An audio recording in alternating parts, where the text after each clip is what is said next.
Bienvenidos a Estudiando la Biblia en 100 días de oración con el pastor Enrique Báez.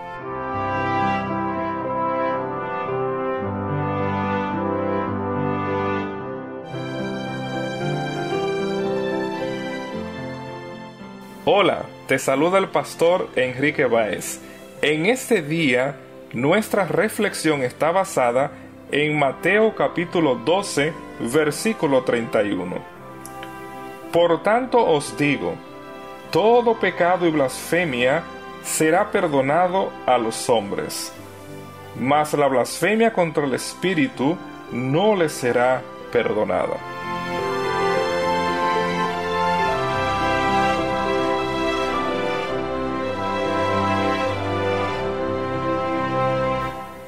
En este día quiero reflexionar en el sentido bíblico de la palabra blasfemia. Este término aparece en el Antiguo Testamento en 20 ocasiones y en el Nuevo Testamento se usa 56 veces. El verbo blasfemeo en griego no corresponde a un término en particular en el Antiguo Testamento. Su sentido se refiere a difamar la majestad de Dios.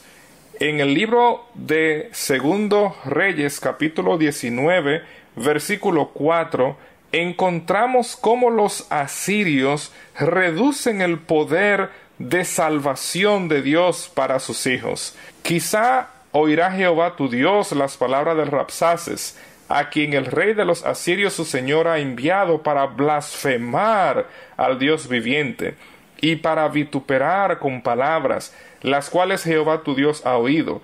Por tanto, eleva oración por el remanente que aún queda. En ese sentido también se utiliza en Isaías capítulo 52, versículo 5. En varios pasajes se nos habla de que tomar el nombre de Dios en vano representa una blasfemia. Un pasaje muy importante en el Pentateuco, además de Éxodo capítulo 20, versículo 7, que habla del mandamiento, es Levítico capítulo 24, versículo 11, donde leemos: y el hijo de la mujer israelita blasfemó el nombre y maldijo. Entonces lo llevaron a Moisés, y su madre se llamaba Shelomit, hija de Dibri, de la tribu de Dan. En este caso particular, a este blasfemo se le aplicó la pena capital. Otro pasaje importante en el Pentateuco donde se usa el sentido de blasfemar se refiere a la oposición que los escogidos de Dios experimentan. En Números capítulo 16, versículo 30, leemos: mas si Jehová hiciere algo nuevo, y la tierra abriere su boca, y los tragare con todas sus cosas, y descendieren vivos al Seol, entonces conoceréis que estos hombres irritaron a Jehová. Es la traducción que tenemos en nuestra Biblia en español, pero en el texto griego se refiere a blasfemaron a Dios. Es decir, cuando seres humanos se oponen a los siervos que Dios ha escogido para hacer su obra, están haciendo una blasfemia contra el Dios que está detrás de la obra del ministerio. Apreciado amigo, en ocasiones este verbo blasfemar se va a utilizar en el Antiguo Testamento para referirse a cualquier persona que pone en duda el poder de Dios. En este sentido vamos a encontrar el uso del verbo blasfemar en Números 14, 11, 23, donde Dios cuestiona al pueblo que hasta cuándo no creerán en él. Cuando venimos al Nuevo Testamento, el verbo blasfemar vamos a encontrar que posee varios sentidos. Cuando éste se refiere a seres humanos, es decir, el objeto de blasfemia es el ser humano, el sentido de este verbo es difamar a una persona. Así en 1 Corintios capítulo 4, versículo 13, leemos: nos difaman y rogamos, hemos venido a ser hasta ahora como la escoria del mundo, el desecho de todos. De forma similar, en Tito 3:2 leemos: que a nadie difamen, que no sean pendencieros, sino amables, mostrando toda mansedumbre para con todos los hombres. Así podemos ver que este verbo blasfemar, cuando se refiere a seres humanos, está hablando de difamar. Y por supuesto, la palabra de Dios nos amonesta que nosotros no debemos difamar a nuestro semejante. Así se va a utilizar con el sentido de calumniar a los demás, como aparece en 1 Timoteo capítulo 1 versículo 20, de los cuales son Himeneo y Alejandro, a quienes entregué a Satanás para que aprendan a no blasfemar. Aquí el apóstol está hablando de personas que enseñan falsas doctrinas, que una vez fueron parte de la iglesia, pero que se apartaron y que solo difaman o condenan la obra del ministerio que Pablo realiza.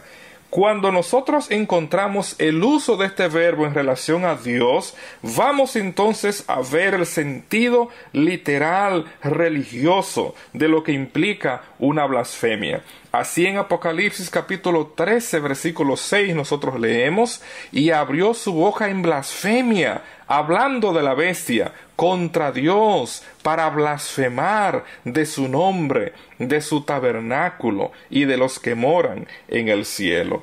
Apreciado amigo, en varias ocasiones el texto bíblico nos va a hablar de cómo los seres humanos rechazaron el ministerio de Jesús.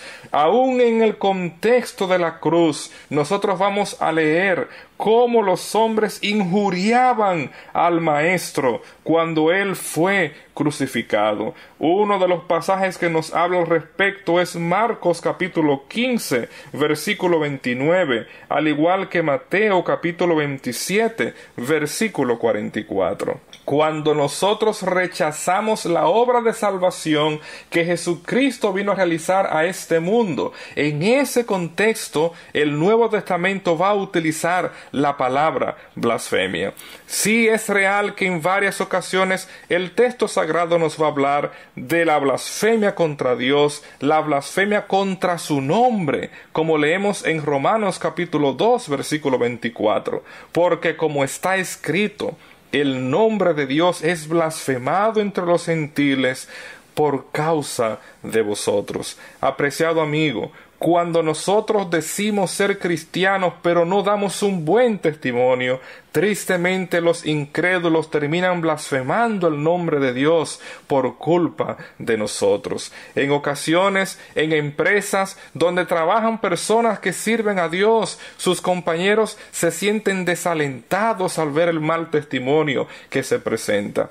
Claramente los cristianos pueden ser causa de blasfemia del nombre de Dios. Pasajes como 1 Timoteo capítulo 6 versículo 1 les recuerda a los creyentes y a nosotros también todo lo que están bajo el yugo de esclavitud, escribía Pablo para entonces, tengan a sus amos por dignos de todo honor, para que no sea blasfemado el nombre de Dios y de la doctrina.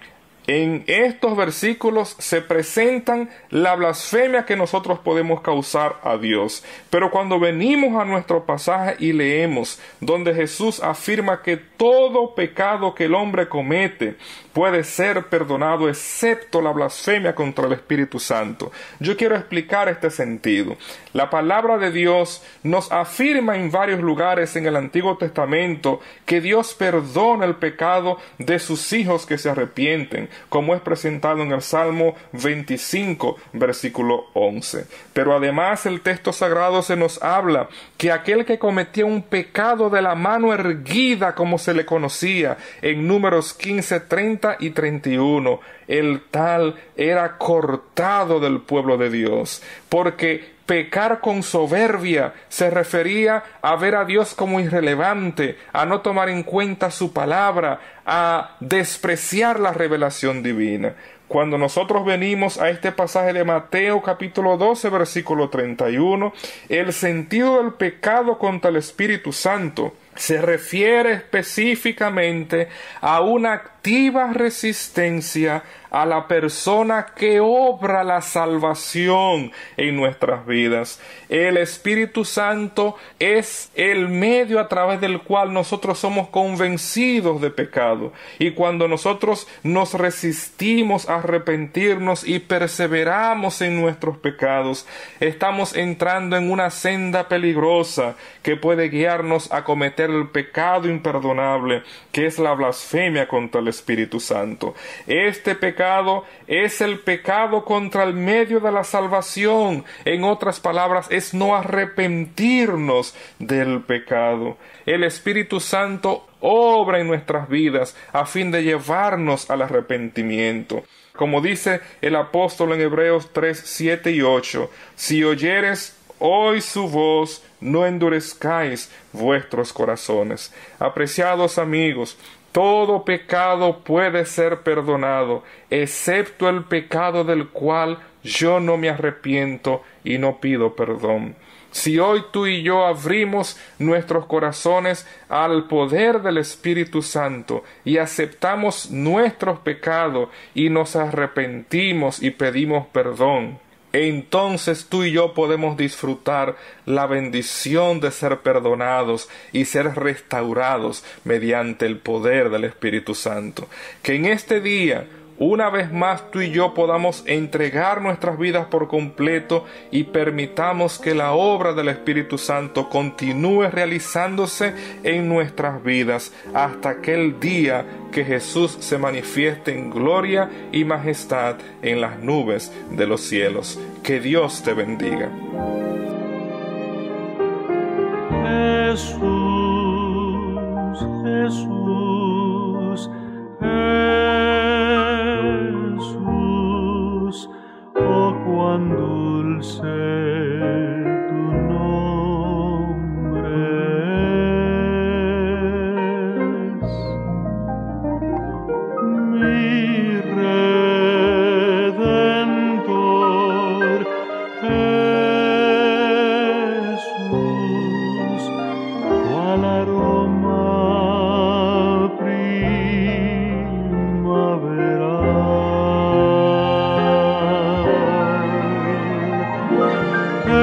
Jesús, Jesús, Jesús, canten todos a tu loor.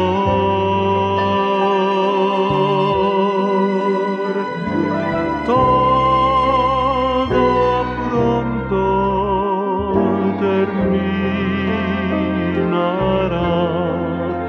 mas tu nombre es eterno.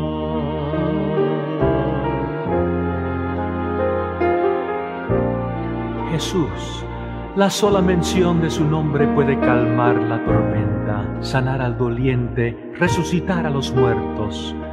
Ante el nombre de Jesús, he visto ablandarse hombres endurecidos por el pecado, y como ha vuelto la esperanza a los ojos de un niño angustiado. He oído una madre repetir suavemente el nombre de Jesús junto al lecho de un niño afiebrado, y he visto calmarse el pequeño cuerpo mientras la fiebre se alejaba. He estado junto a un santo agonizante, con su cuerpo atormentado por el dolor, que en esos segundos fugaces del fin de su existencia terrenal se valía del último gramo de energía para susurrar el nombre más dulce de todos: Jesús, Jesús. Emperadores han tratado de destruirlo, filosofías han procurado extirparlo, tiranos han intentado borrarlo de la faz de la tierra con la sangre de aquellos que lo invocaban. Sin embargo, todavía permanece. Y llegará ese día final, cuando toda voz de la raza de Adán se elevará para formar un grandioso coro que proclame el nombre de Jesús, porque en ese día toda rodilla se doblará y toda lengua confesará que Jesucristo es el Señor, No fue mera casualidad lo que determinó que aquella noche tan distante un ángel le dijera a una virgen, y llamará su nombre Jesús. Jesús, sí. Hay un encanto tan especial, tan dulce en ese nombre, Jesús.